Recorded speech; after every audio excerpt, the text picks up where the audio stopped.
That was the game of Ethan Bahay versus Andre Cueva, and that was a really weird game. I thought it was a clean game, but as I analyzed it, it was crazy.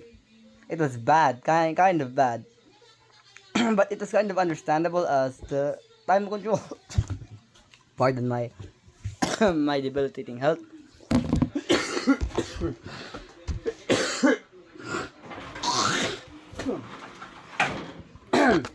Time control was 15 minutes and 2 seconds delay.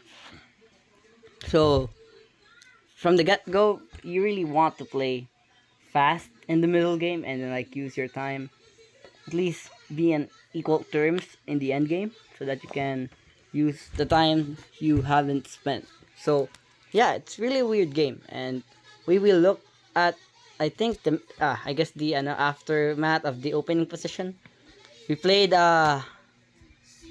Sicilian with e4 c c5, and then knight to f3, and then he played d6. Really weird match. And now, from what I have caught from the live, it was Ethan's turn to move, and Engine wants knight. Engine wants f5. He played knight f4. Of course, I have to take knight because the knight is gonna get strong. So bishop takes and pawn takes. e4 is now wanted by the engine. As it continues to analyze, I play knight to d5, trying to, man, I have to blur that out. Trying to attack the, or at least try to make a trade. But yeah, the lead is gone after knight the d5. a4 was better as after b takes a4. I really wonder what if he pushes. Okay, now knight d5, bishop takes, and then rook takes. But isn't it bad for my position like this, b3, and like something like this? I guess there's bishop c4. Bishop c4.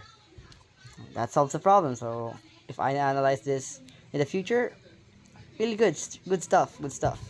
So bishop takes c5, rook takes, and then engine wants rook to c5. Oopsie, rook to c5, but what happens is rook c6.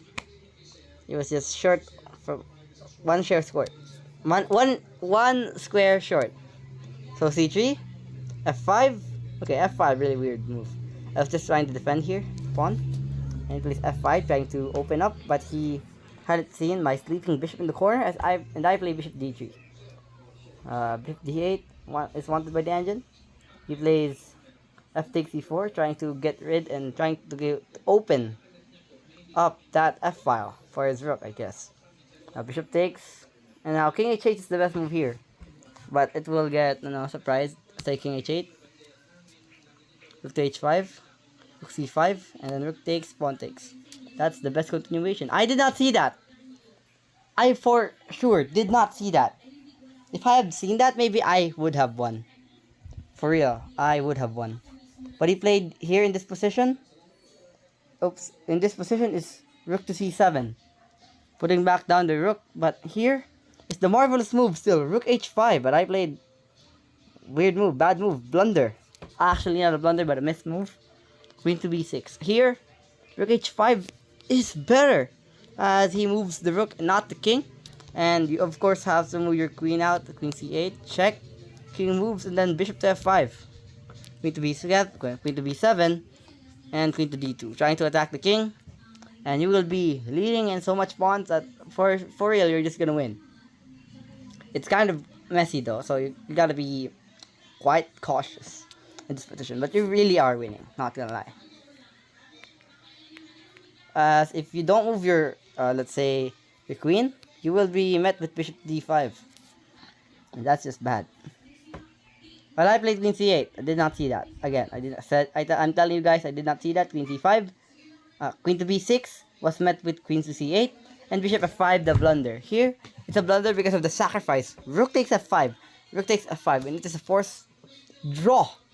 Forced draw. Unless you want to play rookless. Because after queen, rook to c6, queen to a7, The queen cannot go anywhere, and if you try to get it out, you will be rookless. It's a forced draw. Not it's that bad. He did not see that. Oops. He did not see that. Okay.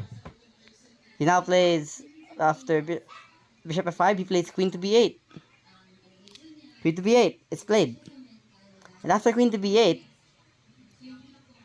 I'm back to being winning. After queen takes a6, rook to b7, bishop d3, g6, king to f1. Really, king f1. Rook a7, queen takes b5, rook b7, queen to c4. You do not play takes. There's check here and you lose the bishop, so you can't play takes. Really nasty stuff. King to g7, rook to b5 trying to trade, bishop f6 and queen to d5. And if you're wondering, if he ever tries to attack the queen, you have queen takes b5. And you are just completely winning. This rook move does not work as there's queen to d3 and you still can't take as your king is getting bulldozed. So, fuck. Oops, I cursed. So, sad for you, my guy. So again, really weird stuff.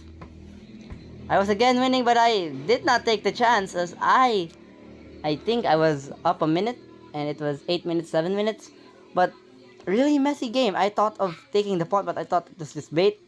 I did not have time to calculate. For me, I did not have time, especially the position is kind of messy. My bishop is in the lines of the rook, and my queen is under enemy territory. But I guess, again guys, we should calculate more and look at what is in front of us, especially here. Especially earlier, the tactic with rook to h5 winning, and now queen to takes a6. I played here the crazy move. The crazy move of getting your queen out with queen to f2. And just, nope, I'm out. So g6 is the best move. He plays rook to c5, trying to get rid of my strong rook on that fifth rank or fifth pile. Something on the fifth. Now I play queen to e2. Here, queen to c2 was the best move, but after h6, I will not play queen e4. But I had another idea. And now, after he plays queen to d3, supporting the bishop, I play queen e4. Here, the best move is to play rook takes, and then queen e6. What my idea was this.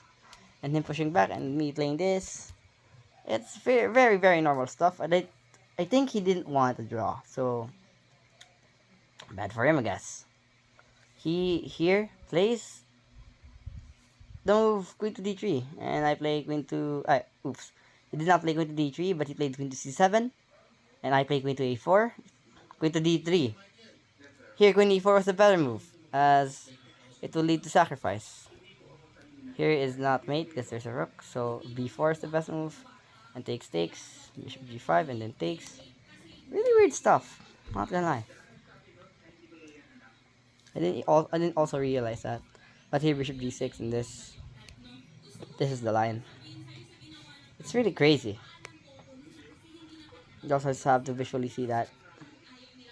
Anyways, we'll get back to the video. As he plays rook takes d5, queen takes d5, king h8, bishop e4, solidifying.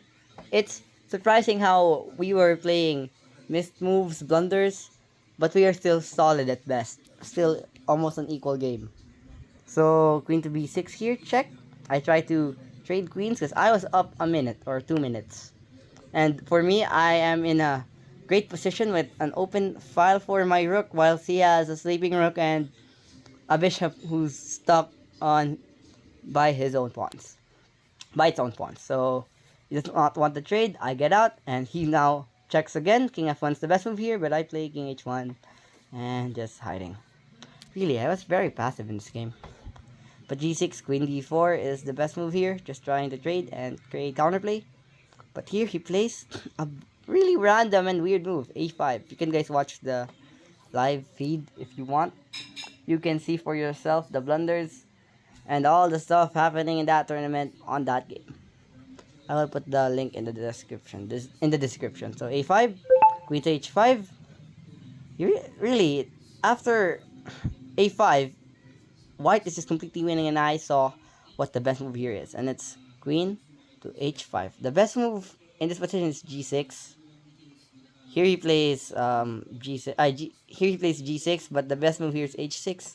Now for queen to g6, king g8, queen e6 check, king h8, queen g6 again. But you can just take this bishop, and you're just very much winning because you're up a bishop. So he did not want that. He instead plays g6. And here I took with the bishop. Rook f7 is the best move. He plays king to g7. We're also in time trouble here, so yeah. Queen takes h7 check. And I'm just totally winning here. And he plays king f6. I play queen to h6, trying to get some good measure. Here he actually has a good move, like a saving grace move to keep the game going. You can play rook h8, but you're still very much losing. But here, after that move, you could just play in this position. It's actually mate in 6 with bishop f5. Let's say the idea here is to play queen to g6, king e5, and queen to e6. Certainly unavoidable. And if you push the pawn, there's queen to g6, king e5, rook e1 check, queen e3, and queen e6. It's still mate, really. But I do not have time to calculate, as I was 47 seconds and he was 30. And I could not calculate, as it's too much. For me, it's too much risk. As it's a very messy position. If you give it to somebody who has time to calculate, they would definitely calculate this. But if you have 47 seconds and you only have 2 seconds delay, and your enemy wants to use his time, I'm just gonna do checks that looks fine, or at least I calculated some for some time. So queen h6, he plays here. Actually play this. d5. Wait, what did he play again? I think king to e6. It's actually met with bishop f5 check. And king f7 and queen g6. And if you take the bishop, and you will be mated with the rook. Really crazy stuff. But here I played bishop to e8. He plays rook to f6. I played queen h3 check, rook f5, king e5, queen h5, rook f5, and here I play rook e1. I forgot that this was mate, but I was like, I'm just gonna win the rook. You can also just give up your queen here with queen e3. Rook takes e3, king f takes e3, and you have like saving grace here, but no. After f4 check, you can take with the rook, so king takes f4, queen to f3, king e5, queen takes e3, king f6, queen to f6 check, king e5. You have background checkmate, but it's not gonna work. You can just play h3 for good measure. But here, he plays king f6, and he runs into queen h6 mate, and that's the game. I hope you guys learned something or was here for the analysis. Really, this really took time, and this was also my first look at the match. Really weird, seeing as I missed so much ideas that, yeah, it just led to my device. So I will be gone now. This is Drai's analysis, and I hope you all had a great time. And I will see you in my next video. Peace out. Bye bye.